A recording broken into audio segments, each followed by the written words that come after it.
From this evening, I must give the British people a very simple instruction. You must stay at home. We're asking everyone to work at home if possible, postpone unnecessary travel. आज रात 12 बजे से संपूर्ण देश में So together, and with the rest of the world, we face this unprecedented challenge. For many, young and old, 2020 will be the toughest year of our lives. 355 years after the plague left London, there was a new pandemic in town, COVID-19. Perhaps as much of a health crisis as it was an economic crisis, COVID left a wave of chaos in the capital and a sense of panic that hadn't been seen for over 3 centuries. Today, we retrospectively investigate the impact coronavirus left on millions across this city. The story of COVID is really an individual story, personal to every person you talk to. Introverts thrived with a newfound sense of independence from the everyday boredom of small talk and commuting. Now I look to explore the aforementioned individual personal story of COVID by asking members of the public what they think. For you, what was the hardest facet of COVID-19? Has it impacted the way that you look at the world, how you travel, how you socialise? One of the hardest things about COVID was, for me, being trapped in the house for a very long time. That was very difficult. Struggled with that because I'm quite a social person. So yeah, at the beginning, being in the house, I did get used to it after a while. Yeah, just not being able to go out and see friends and go out at weekends. That was a big deal for me because that's what I'd always done. But I have to say that after the whole process, it definitely changed me. Like I got used to not going out on weekends, and so psychologically I felt after the whole lockdown process, I guess it taught me to not go out less and deal with not being social. Oh man, I saved so much money during the during the pandemic, as a lot of people did, and just that lesson of knowing that actually, you know what, although I'm not seeing friends, I can stay in and I don't have to go out and spend money. So I guess there were some positives that came from it. It's 2 things really, because I had long COVID after having COVID, so I do sometimes get a little bit nervous. I do speak to less people now, I go out less and I hug less. I don't think I go to as many social settings as I did, and I don't know whether that's a direct consequence of COVID, but it could well be. I don't go to the pub anymore. I stopped that a few months after COVID finished, so there probably is a connection. I think it impacted my work because I was furloughed. When I went to go back to work, my job wasn't there. I had to change what I did. I worked within the same company but doing something else when I went back, so I suppose that was probably the most difficult part for me of COVID. Do you think that COVID had a detrimental or positive impact on your mental health? I think COVID, for me, the mental health aspect during COVID was very positive. So I think I spent a lot of time with family. I spent quality time with family, as I said before, and I think that helped me. I think I went back to basics, and it's made me realise now more about a work-life balance, probably than I did before. The ongoing cost of living crisis has unmistakable links to the pandemic.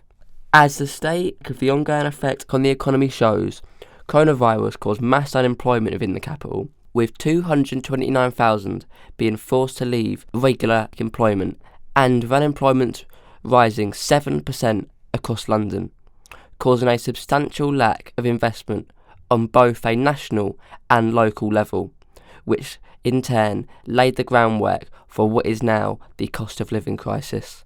On the other hand, many people reap the benefits of the pandemic by enjoying the lack of office work or the increase in work for people within e-commerce, delivery, or digital management or creation.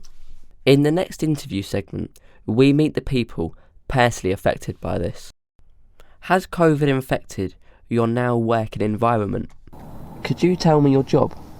I'm an Uber driver. The thing I get when I talk to people is their work environment's changed. Most people I speak to, they want to work from home. The majority of people, a high majority of people, probably 8, 9 out of 10 people I speak to, want to work from home and not go into work anymore. Did COVID affect the amount of custom that you had during and after the pandemic? No, it's about the same. But at the very beginning of the pandemic, there was obviously a lot more. There was a lot of work because a lot of people were ordering stuff online. So yeah, busier. I'd say I'm busier now than I was pre-COVID. There was a lot of people that obviously were impacted at the time by COVID that didn't have a job and weren't being paid. And I luckily was in industry that I knew that got busier during COVID. The realities of being enforced to stay within the same four walls 24/7 created an undeniable lack of balance between personal and family life. With some people forced to see family constantly, this was always going to create a rise in tensions within the family home. The question is, should have all this been considered when the lockdowns were first theorised? On the contrary, some people having to go months without any human contact with their own family was bound to cause a sharp decline in morale within the daily life for everybody within London. How did COVID impact your family relationships? During lockdown, we would speak more than usual, but like online or on the phone. I guess now that you're at that point where you can see everyone again now and everything's back to normal, we don't see each other or speak to each other as much as we did. I live at home with my mum, so it was difficult at the time, but also in hindsight brought us closer together. In terms of my broader family, I didn't see them much before, still don't see them much now. What would you say was the best part for you at COVID? Spending more time with my family and spending quality time with family, because I didn't have to think about work, going to work or school for the kids or something like that. We just spent time together, and I enjoyed that. In conclusion, the interviews I collected paint a varied picture of the impacts of COVID-19. The personal effects vary from person to person, but some people still look upon the pandemic as a time within their lives that forced them to make positive changes that still play a large part in their lives today, whereas some are still really adversely affected by the imprints of COVID. For example, health still looms large within the minds of many. The influence that coronavirus still plays over both the desire to enter the workplace and previous customers' desire to enter the establishment is striking, with many seeking the alternatives of remote work and online delivery services, which are still growing to this day.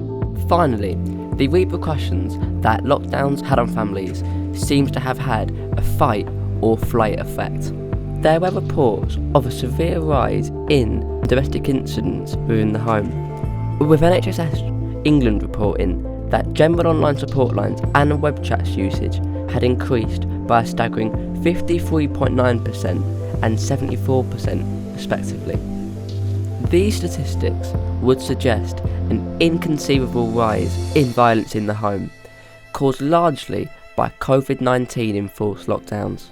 However, contrarily to this, the resounding message coming from both the public on the street and people on social media seems to be that the loneliness that the pandemic sparked led to many families relying on each other and needing each other more, bringing millions within each home closer and closer together.